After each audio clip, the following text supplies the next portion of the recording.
ye no eba betwe ekumaka cho sem se eba homeopathy afo ni enkyere ba bia omo na etiase wosua akọ ho amono ne edisua nyina ama abrofo age omatum a omono eye adwuma Dr. Fishapa open because I think commentary my happy workers day many happy workers uru adwuma fo gira masepa ne mo amode ebua Ghana adehie Livoton and I'm more ye no Livoton liver tonic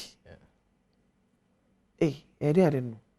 Yo me da say mamefa eye nchia kese ema eye ahwefo na multimedia edwumayefo na memomu na ayiko and especially me ankasa me oman hene the president of the Central Regional House of Chiefs and oman hene of Breman Traditional Council Msenra ye lanche Odrea Festival ewo Esikuma or therefore amwekwa Buedu Otoso Awoche, the presidents of the Central Regional House of Chinana, Memawache, and the Anapene AOB, Skumodo Bembra, Jumayafo, Quayafo, Ejumayafo in Memamuina Afishiapa.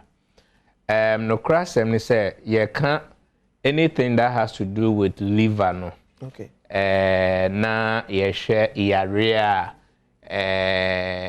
Dominate yemma imu ya yebeka se hepatitis. Yeah. Na hepatitis no ewo kwanya liver no brebo no ne bobel ete. Na ne normal structure no enka eye brownish and smooth in nature. Okay.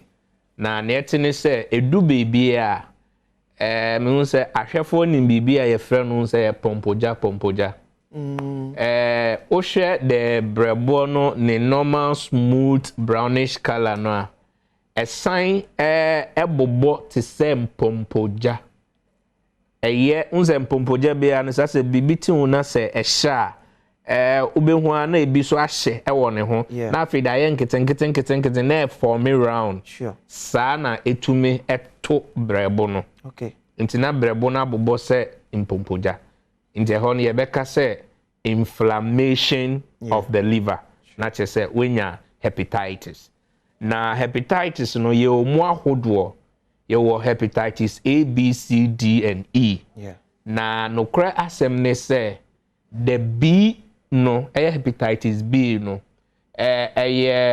contracted one particular virus yebeka se hepatitis B virus. Okay. Na virus no affect brebo na sometimes be wo ho there must sometime man ye dangerous and say enter monkai. And now untumi hu which of the types say be wo the C. Okay. Ubetumi anum nsuo nya hepatitis. Ubetumi edidi enya hepatitis out of eduane na wudi eduane ni nsu a wonom no all depends on the time you wo A type you wo B type you wo C type but globally no and especially over Ghana ha the more dangerous part no B and C okay but ube bisasa ube tumi ube si de hu this particular type okay once obi o ha odware wi na ase ne ho keka no odware wi na ne ho keka no obi wa se ne numu no nyuno like nenumu asin nenumu ya no nyuno obi so ha o hwe nenikosua na aye yellowish na ne skin na nkasa so tum say ase aye yellowish na beka se wenya ye beka se jaundice no obi also a ojonso a na o hwe ne swanchi ni mu a the swanchi na very thick dark aye tum bisu na it say brown no so brownish no emupi obi so ha otem pampan ewo ne junso ni mu okay ena obi so ha te se odidi kakra bia na eduane no ejina ne bo odidi kakra bia na eduane no ejina ne bo unze ne etin se eduane bia obedi bia no moja na wo hia fi na moja no it passes through this particular liver until when the liver na honhunu e inflamed no pathway a moja no ebe femu no into me emfemu and obi so ha ne de no like for so many years yare baako wochinya fedra se oyare na se ofedro na se ho ntowa it's not always so be a edro no na den angel oye further research bachelor wo say and say obrebo no edro bia obenom no brebo no na efa edro no na ede ayaresa ebre wo nipadua nti if say a problem with the brebo na and found who need drug before us so no matter how best the drug is and ya dia ubenya apomudin and Matia said the entire motabole say bibia kra nyewa to fa hospital na doctor phone show ni pedwem kakra. That's right, because o tu obeda hu say brebo no ho aka because we say metie me ya manum painkiller bi and so still enko me num nsuo me ye exercise so it could be say edron ye wonnom but ye beji edron de ayi nipadwan mu adwuma no issue wo ho etintimi mfa edron nya adwuma se ne nipadwan hia no. That's right. And until na C4C pharmaceutical company ya sheda ko oman India and na ya ko formulate C4C liver tonic. Na we tonic a uhia whether say oyare o onyare o bra oba na ye de auto machine so a ye be check obrebo no ne bobel na ye hu baby a ne function wa na ye hu dosage of this particular liver tonic no nia obefa ebe yeye and as a biso a o ye unze o hwe liver tonic in one kasa eti enada o TV ne so unze ya try say a complete liver tonic and has over 500 functions. Wow. Over 500 functions. It drew back. Say liver tonic. Yeah. And yes, it brebo no so and only the largest internal organ. The functions of the liver no is internally no as so saying hunama kwa wa aka ewo ni pedue ni mo and so no as in the large, the small intestine, the spleen, the gallbladder, the kidney and all that. Liver no one day and then dwumedie no dawson enti na wo behia liver tonic no so esan one sha obegin say bia orthodox drug and I say chemically made but we purely homeopathic drug. Wow. Food and Drugs Authority ajia tuma ye de aba Ghana under C4C pharmacy and I will share bottle no so obo say C4C pharmacy so well customized formulated enyenwe de intende akola kra the way me share wenum no we enye edrobe nkwa na yeta ye heba ohu heba bunya heba me say me num heba le deda especially malaria de no untimi ena about the drone so ebi ede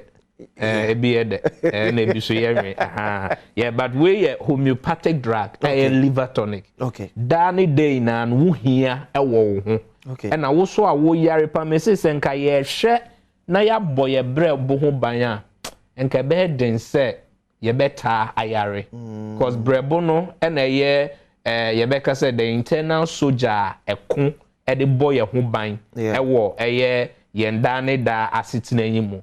And answer now benya any form of infection or baby or ha infection back we chinya from we draft sa one try a draw so ayenom especially the chemically made ones no affected brebono the more a wonu me draw o brebono resist na e brebono one day ase and until na ya meta casetia sebia obeti se o baby nkoye na wanga sa kwa drugstore kona ko hu doctor enye in-depth diagnosis non chiro say e draw we na beboa say doctor ma we draw na say still on boa enunti na specialized hospitals to say C4C hospital ewo ho no na yetumi aboa into liver tonic ade ya formulate and there o ma kola enufu se bia unyinsanyo se te say obia to me efa the complete C4C liver tonic ye be test case kakra ewo man Ghana inti ye run it out dre ba Ghana ha enche the whole world Europe any India pet and obenya this particular way. Okay. Into a sankra or C4C pharmacy, unya bi pharmacy bia, and unya bia so, and your homeopathy clinic bia na AUC a homeopathic pharmaceutical product. Yeah. Only C4C and a Food and Drugs Authority. Okay. Are registered different condition bia no ye a draw ye day abwa. Okay, my number no na yetimi afre me pacho C4C ayarsabia and the holiday ye ejuma ejuma yefo nyina ye branches ninia ye ejuma 7 a.m. and in 5 p.m. na ya sormian kasa so me free ha me ko Adenta SDA junction akwa kotena ase ede ma ho ndi akwa kota Dr. Esiama ne Dr. Adley ntoba sisi Adenta obeba aba betumi all our branches too we are working ewo ho your number no is 050 00 40 331 ewo screen also as ube to me actual 050 00 40 331 and I say 328 05040 328 05040 331 and I say 328. So first 20 callers are mobile free and the pet and the holiday and the holiday no okay. And kwa dear you be more 50%. Wow. After no dear me pacho unya this package no ewo C4C.